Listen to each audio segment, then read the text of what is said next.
And here we go. What's up, everybody? It's Steve. We are going to do some drum mixing today, meaning we're going to mix a stereo drum group and use some effects to get it louder and crisp and clean and kind of EQ anything that might be happening as a result of combining sounds. So take a listen to the track, get yourself acclimated while I make sure my monitor is up. There it is. What's up, Max from Thoughtform? Yeah. Hi. I love doing live streams. It's been a while, but it's here I am. So let's see, what do we have in this track? What are we trying to do and why? So first off, I'm mixing with 3 buses, okay? Look at the dark blue tracks, kick and bass. Those are my mono sounds coming in on track 16, which is the low group. We're not doing a lot with that today, but I wanted to tell you where it is. Track 17 is my drum bus. That light blue color is all these light blue tracks. If you look at the audio out, audio 2, it's routed to the drum bus channel. So those are all the top loops, hi-hats, claps, snares, congas, crash, the riser, the wave riser sound. That is, check out this one. That's an interesting layered sound that I actually made to sound like waves breaking, and but whatever. And then over here on 18, we have the instrument bus. If anybody has any questions, type them in the chat. I'm looking on a chat screen and I'll be happy to, help you out if you have questions on track with what we're doing in drums. So, what I'm doing in this video is I have this effects rack on the drum bus, and we're gonna go through some basic cleanup strategies. So we're gonna do some EQing, some compression, tone shaping, add a little reverb, and end up with a more polished sound. Oh, Max, thank you, love that thing. So strategy, first off, there's a high pass filter. I titled it sub removal service. And what is that doing? Well, I have the kick drum on a different group, and I want to make sure my stereo drums don't have any sub-bass frequencies. So one thing I like to do, this is a great production tip, keep a spectrum analyzer on your master channel. I even mapped it with a little key so that anytime I want, I can just hit a key, see the spectrum for that sound. So right now we're looking at the spectrum analyzer for this group of sounds. And I don't need to go crazy with the high pass filter, but I'm gonna just set it by default around 100 Hertz. The conga loop has some kind of low stuff. Let's see if I can show you this. Watch at the beginning. That low wave crash, it goes boosh. That group is going down about 83 Hertz. That's okay if you have your kick and your sub down deep. Just for reference, that's what my kick and sub look like. So, I'm not worried about the drum group really conflicting with that. But in general, you want to be aware of what's happening in the sub-bass area. So let's put the high-pass filter up to 85 Hertz, make sure we don't have any low, rumbly, muddy crap in the bottom, and move on to our EQ zone. This rack is fun. I like mapping racks with knobs that take you through a process. So we did a high-pass filter, now we're on the EQ scale.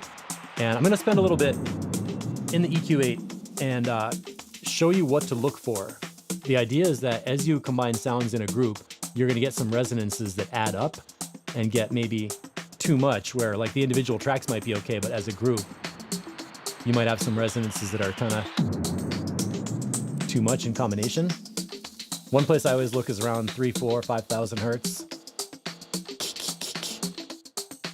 to get rid of that resonant, shrill, piercing kind of sound.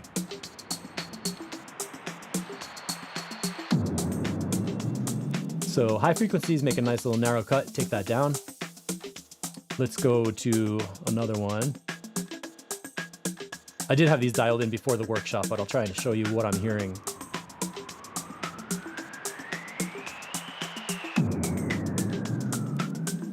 Around 1.5K, it's like kind of a scratchy feeling. So we're gonna bring that down a little bit. Next up, the 600s.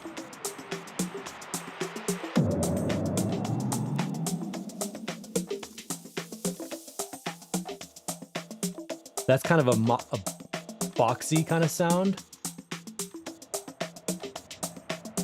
Do I want that in my track? No. So we're taking out that mid-range.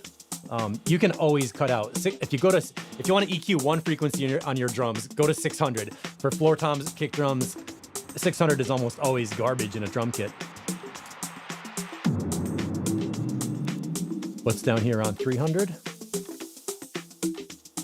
And it's interesting that one frequency could be great on one sound and bad on another one. So around 200 or 300 hertz can be really good on a conga, but it can also be too much in the boxy cardboard box kind of thing. Let's see, what's that 200? Do we need this?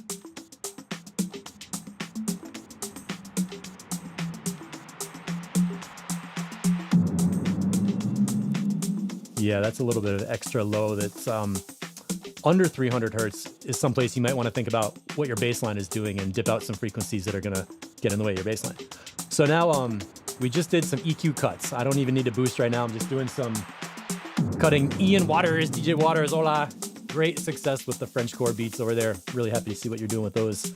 And the kick drum sculpting. You're going to like this. We're going to do some parallel processing on bus G to smash the kick drum in a little bit. But first, let's get through the basic drum polisher. Do a little before and after to hear if I can hear the difference. So after we do some frequency cleanup, let's get into one round of compression. And remember that you usually get a better sound from doing multiple rounds of subtle compression instead of trying to smash it to death with just one compressor.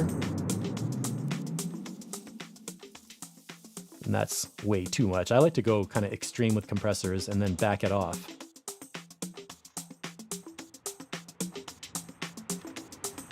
Oh, Max, good question. Do I ever filter out frequencies completely in the EQ phase or just drop it till it doesn't bug you anymore? The second thing, I drop it till it doesn't bug me anymore.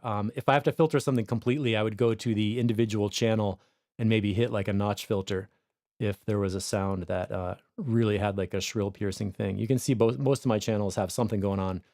What is in the conga? Yeah. This is for you, Max. Pow, a notch filter. Good question. Ian, thank you. Yeah, let's see what this does. So we are doing a little bit of light compression. I want like less than 5 dB gain reduction. Notice that the attack time is long and the release time is on auto. Glue compressor is really good with the auto release time. And I want a long attack time for the reason that I don't want to crush the transients. I want the drums to stay nice and snappy and have that like pulse on the front that's like a nice bright attack.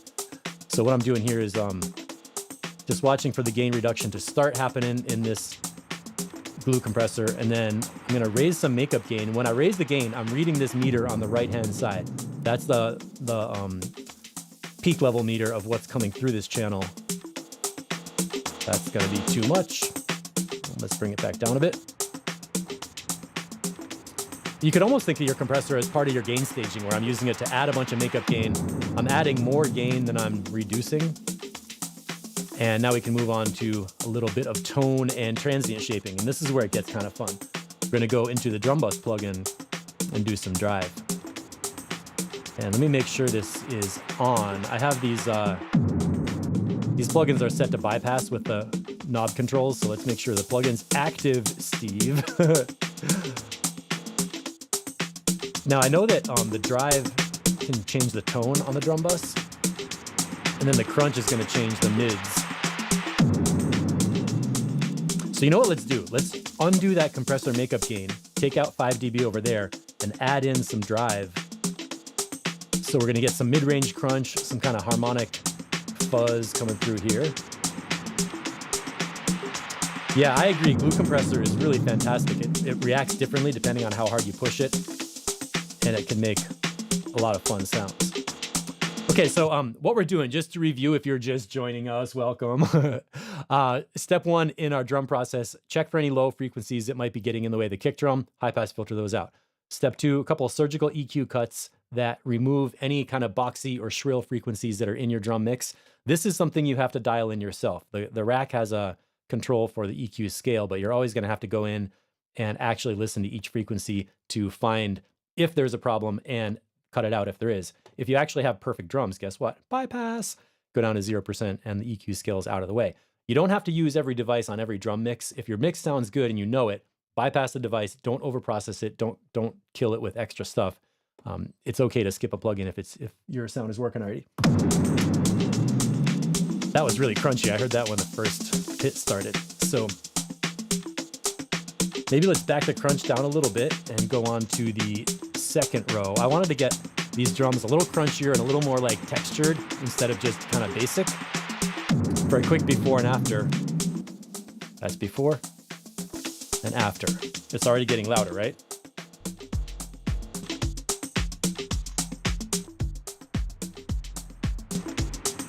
Yeah, Max, that's a good question. Curious, what do you think about drum bus? Seems to do a lot of the things that you would have done manually with individual effects. Do you find its judgment is good enough? Yeah, I like the compressor in the drum bus. It makes things instantly louder and you get like a ton of flavor in there. The compression can be too much though, so I'll show you the compressor on here, but I'm not gonna use it every single time.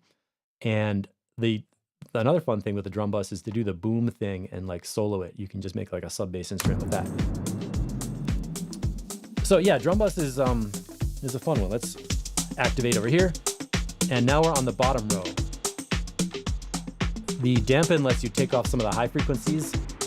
I don't need to do that in this situation, but it can be fun to roll those down if you want more of a little bit of like a dirtier sound. My favorite knob here is the transient knob. When you go to positive values, it feels a little bit like a compressor where you get more of the reverb and the tails get longer. But listen to what happens when you go negative. And I'm gonna mute this wave riser to make it really obvious. When you go to negative values on the drum bus transient, it feels like a gate where it chops out the space in between the beats, and it's more like staccato, da, da, da, da, da, da, versus positive where it's like. So the positive values give you more reverb, longer drum tails, more of like a saturated full kind of sound. I like to go negative, make it nice and snappy, and I'll leave that so it's pretty exaggerated so you can hear it. Well, I was talking about drum bus compression. Let's just visit that. There's back to normal. Here's the compressor going on. And if we bypass the first glue compressor, there's drum bus compression off, on, off, on. And you can really smash your drums with that compression. So I think of that as like more of a sound design tool for sound shaping and like really crushing it. And well, sometimes I do use the drum bus compression. So now we're going negative on the transients, get it nice and snappy. Not too crazy, but just a lot of little subtle decisions can make a really big result. And now what's up after this is the color and flavor EQ. I'm using EQ3 on that, which is like a DJ mixer EQ, high shelf, low shelf, middle, dip. And why is that grayed out? Because it's bypassed. So if you want to turn on the bypass, you turn the high knob all the way down. So there's flat. I don't want to add any lows in here. I can pretty much ignore the lows. The mid-range is set to mid-range frequency about 620.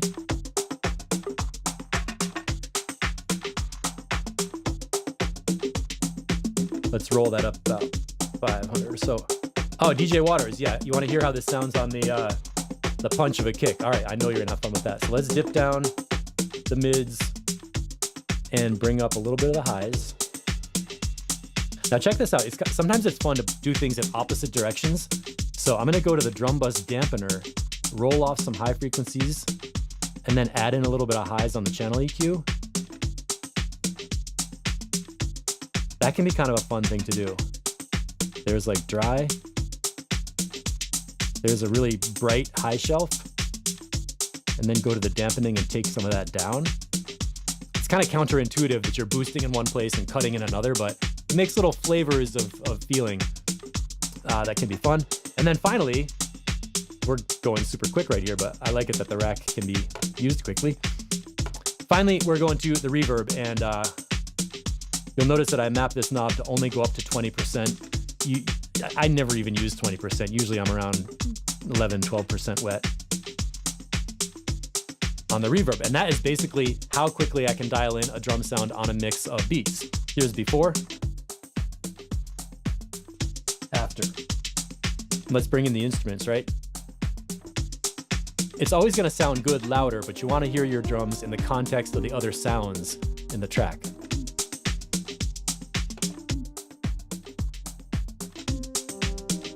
And that actually made it so much louder.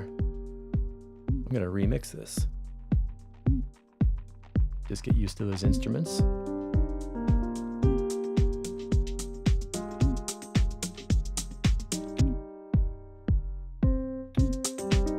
Bring back in the risers.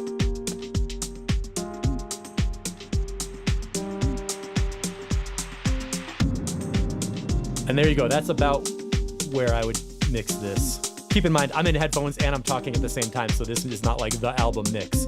One more time, let's bypass the drum polisher rack and hear the difference before.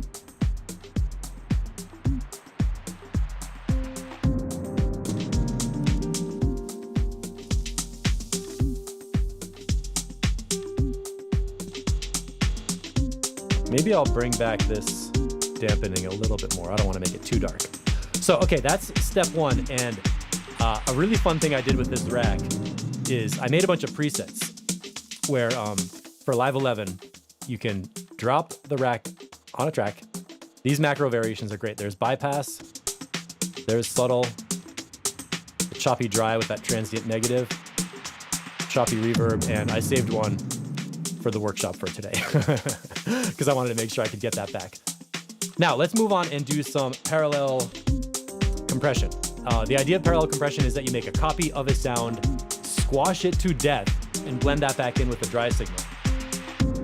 So here's our drums, and then over here on return F, we got this parallel drum rack. I'm just gonna hit some presets.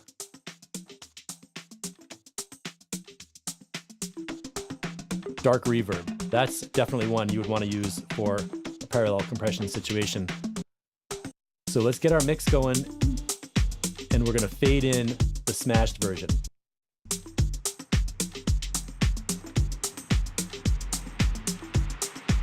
Wait for the riser.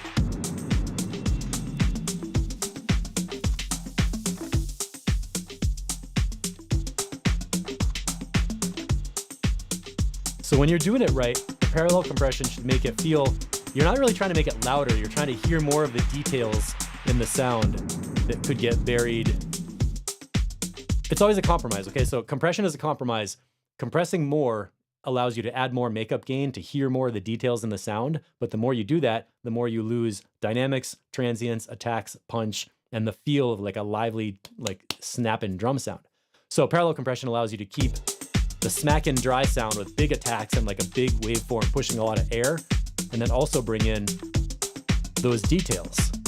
So I think parallel is like getting the best of both worlds.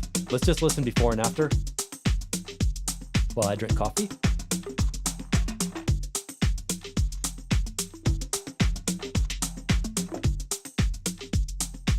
And again, the parallel sound by itself, it doesn't have to sound good. Let's even go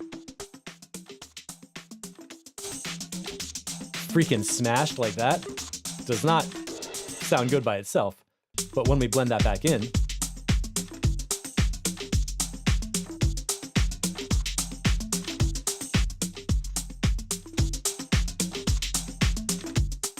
that might even be too much. So you hear more of the fuzz, more of the texture.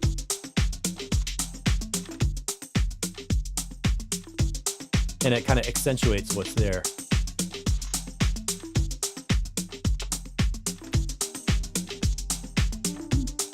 And let's make sure we don't overdo that. Okay, and now I want to do this workshop in not less than 90 minutes, keep this reasonably short.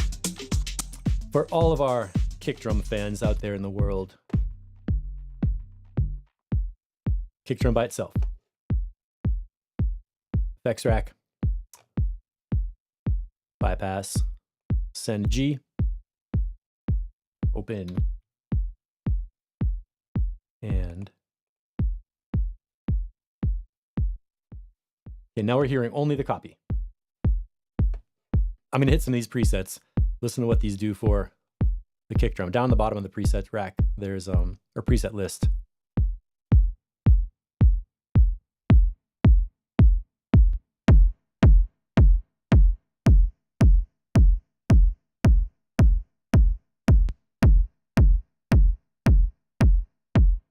Those are fun, right? So working on the punch of a kick. Let's just play around with this and see what we can do. So let's bypass the rack and just check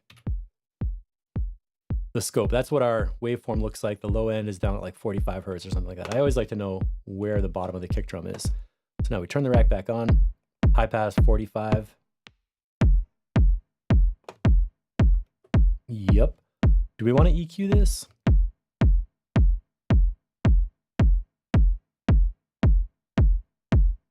Well, just for illustration purposes, let's look at what I was talking about around that 500 area.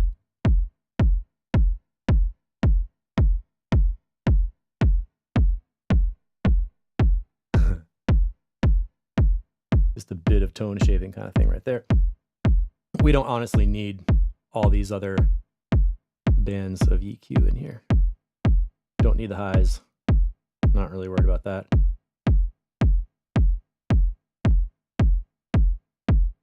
Yeah, we'll leave this in there. Now I'm liking this, right? Here's a really good place to explore what the drum bus can do. So we can just bypass the glue compressor. 2 racks of knobs, straightaway compression.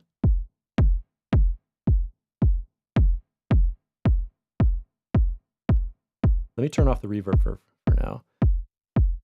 Get those channel EQs flat so we're hearing what the drum bus is actually doing. Now I'm playing with these flavors of distortion that are applied in the drum bus compression. Let's leave that hard. Transients. Lets you play with how it is smacking.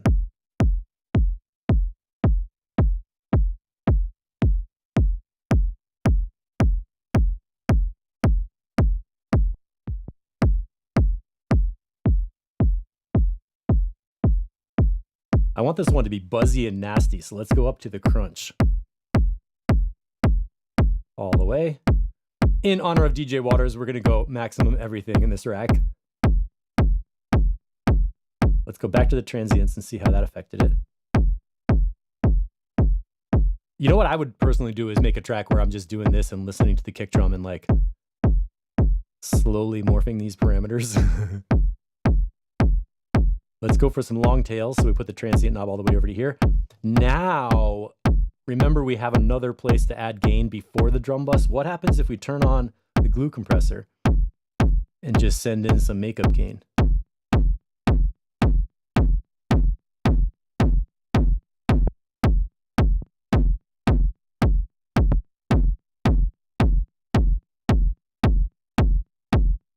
Could seriously do this all day.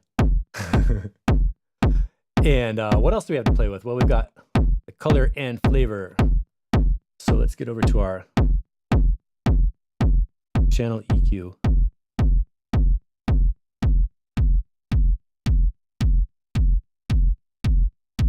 Ian, I want to hear what you do with this. And thank you for the support. What if we go inside out? I mean, if you want to work on the body mid-range knock of a kick drum and have one layer like that, it kind of sounds nasty, but pow, pow. And reverb. So, remember we were doing parallel compression, so let's kind of just refresh with our friendly little kick drum.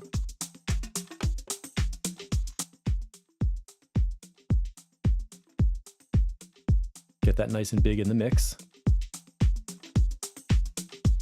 So that's kind of like the dry signal is like a nice round, friendly, soft kick. And then over here, we got the freaking Godzilla kick drum. So let's fade this in and see what it does to the mix. And you know what's fun too? To see it.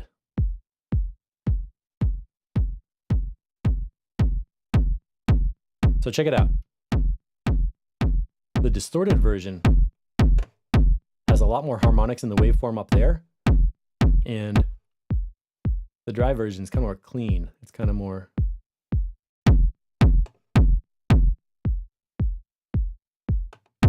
Now for this track, the kick drum we're hearing right now is probably a bit too aggressive.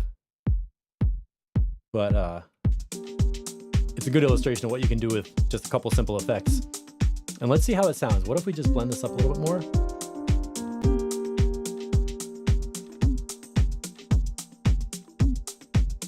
As long as I don't hear too much of that crunch and that fuzz on the front, Bus G is bringing in like a heaviness, right?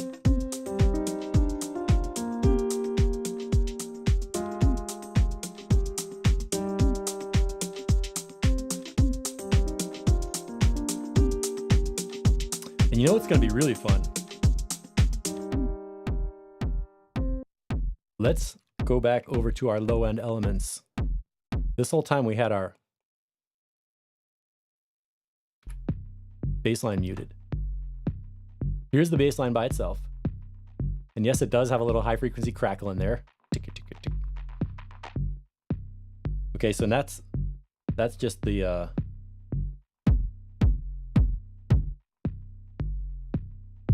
now we're gonna put just the bassline into our parallel processing rack. That is nasty. Okay, rack off, mono bus on. Here's our kick and our bassline together, or sub bass. The texture is like clean, round, deep, heavy. It's a nice heavy bump. I mean, that's a solid low thing. Now let's look at the waveform when it's compressed or distorted. Look at all that harmonic crunch up there. And that's the stuff that makes it show up on the smaller speakers or in different sound systems where you don't have a huge low sub. That sounds so nasty. So here's our track. We're gonna fade up our distorted bass line. And this is really interesting because I'm in headphones, so I don't really get the low kick drum thump unless I really feel it and kind of imagine it. But now when we fade up our parallel smashed version of the sub bass, right there.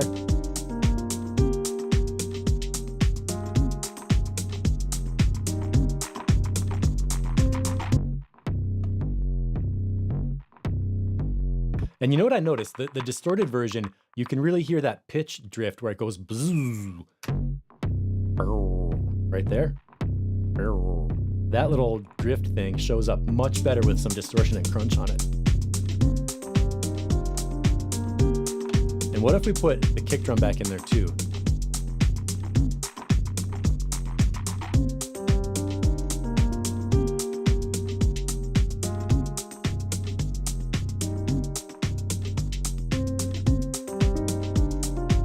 I actually like it where the sub bass is getting into the distorted low end and the kick by itself is only the drive version.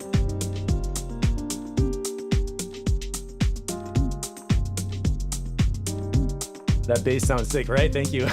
I was about to ask, can you guys hear that? All right, now let's bring back in our smashed beats. And you know what? I don't have anything on the instrument group. It's only piano and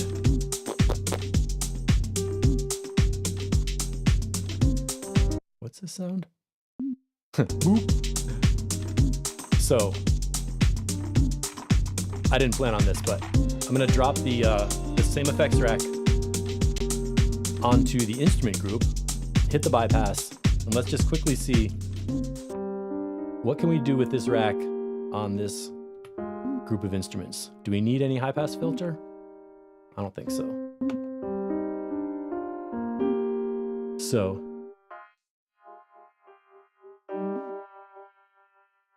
that's something you can automate for creative effects when you're fooling around.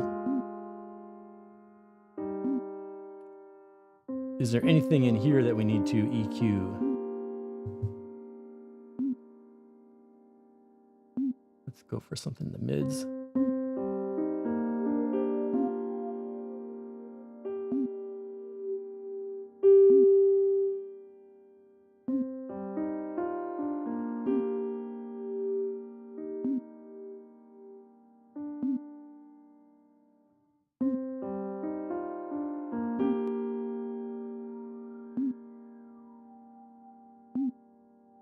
Right there.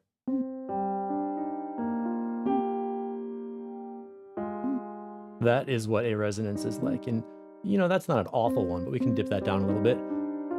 Do we need to compress this sound? In this situation, it's more of a question like if we need any of these effects, not like, it's not like I hear a massive problem that we're trying to solve, but I think some compression could be kind of cool.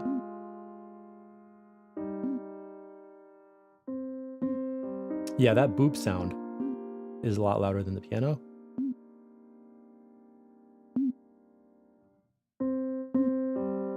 Okay, I think I'm gonna skip the drum bus entirely. Because I don't want distortion on that piano sound, really, I don't think. So in this case, we can skip the drum bus. We got a little bit of compressor. Now for our tone and flavor, the salt and pepper on the mix.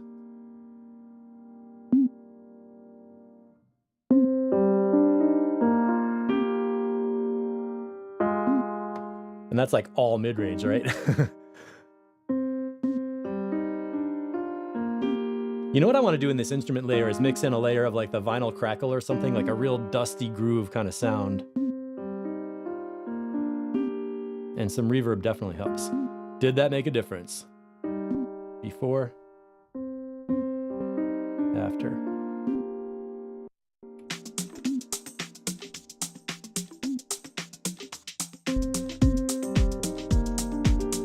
A little bit louder, slight difference in tone, and that group of sounds did not need a lot of processing because it's basically just the piano by itself.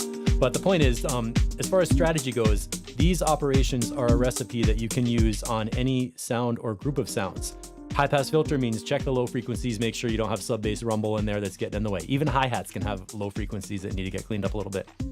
EQing, cut before you boost. Compression, dynamics control, make up gain as part of your gain staging. Drum bus, I think of that as tone shaping more than like really compression or gain. It's super fun. I mean, you can explore the drum bus plugin for a long time and just always come up with cool stuff. And then the final EQ is a way to give some boost with a little more color that's not like, maybe not like a neutral EQ, something you can push a little bit more and get a little bit of flavor out of it.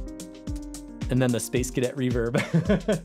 And these are all stock live devices. So it's not, you don't have to have expensive VST suites or a big bundle of plugins. You just have to use things in the right order, do subtle processing to solve problems, go through the system of what you're doing, and end up with something that sounds better than it did before. And that's so nasty. So if you have any questions, let me know. It's about 12:30. I like to keep these tutorials short enough that people can actually watch them and get something out of it. Thanks for hanging out, Max and Ian. I'm so glad you were here. DJ Waters, this guy's been doing some insane kick drum layering and processing that is super growly and buzzy and nasty and smacking and hard hitting. So can't say enough about that. Oh, I wanted to show you what the rack actually looks like. If you are interested in picking this up, there's a link in the YouTube description, and this is what it is, just like in the video, the drum polisher effects rack, $7 on Gumroad, totally worth it. There's a little video to hear what's going on. There's the plugins, how it helps, what you get, presets, works for Live 10 and Live 11. And I'm here to support if you have any questions. You can always email steve@mixitexture.com or hit me up on Instagram or Facebook. And I think that's it for now. Let's bring back our waveform. Did we do the lesson plan, workshop, bypassing, go through the recipe, parallels on tops, parallel kick and sub bass, and then we even did some instruments. Cool. All right, good workshop, everybody. I think that's gonna be it for this time. I'll be back next week with more amazing Ableton stuff. I love this stuff. Thank you so much for watching. See y'all later. Have a great weekend.